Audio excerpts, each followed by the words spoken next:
I never thought I'd be telling this story, but here I am. It's been years since it happened, and I still can't shake the feeling of unease that creeps over me whenever I think about it. I used to love camping alone. There was something so peaceful about being out in nature, just me in the wilderness. I'd been doing solo trips for years, and I prided myself on being an experienced camper. I knew all the safety precautions, had all the right gear, and always felt completely at ease in the great outdoors. That summer, I decided to take a 2-week trip deep into the backcountry.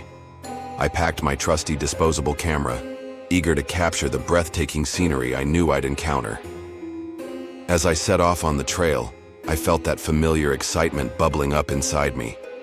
Little did I know, this trip would be my last solo adventure. The first few days were perfect. I hiked through lush forests, climbed rocky peaks, and slept under a canopy of stars. I didn't see another soul the entire time, which was exactly what I wanted. Just me in the wilderness communing with nature. I took plenty of photos along the way, snapping pictures of stunning vistas, interesting plants, and the occasional wildlife. I even set up a few time shots of myself at particularly beautiful spots, wanting to remember the moments forever. As the days went on, I fell into a comfortable routine. Wake up at dawn, break camp, hike all day, set up camp at dusk, and fall into an exhausted sleep. I felt so alive, so connected to the world around me. It was everything I loved about solo camping. The 2 weeks flew by, and before I knew it, I was heading back to civilization. I couldn't wait to get my photos developed and relive the amazing memories I'd made. I dropped off the rolls of film at the local drugstore, eagerly anticipating the results. A few days later, I picked up the developed photos, flipping through them excitedly as I walked back to my car. The first roll was exactly as I remembered. Beautiful landscapes, close-ups of interesting plants, and a few selfies I'd taken at scenic overlooks.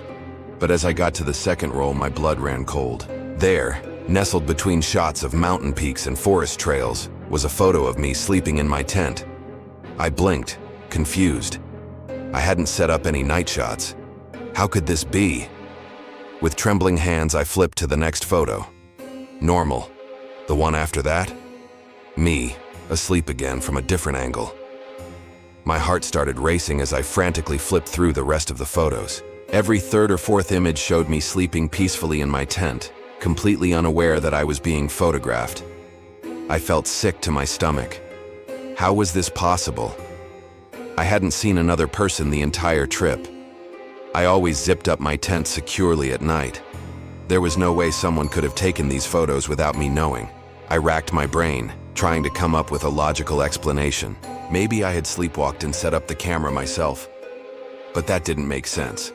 I'd never sleepwalked before, and some of the angles would have been impossible for me to capture on my own. The more I looked at the photos, the more terrified I became. In each one, I looked so vulnerable, so completely unaware of the presence watching me.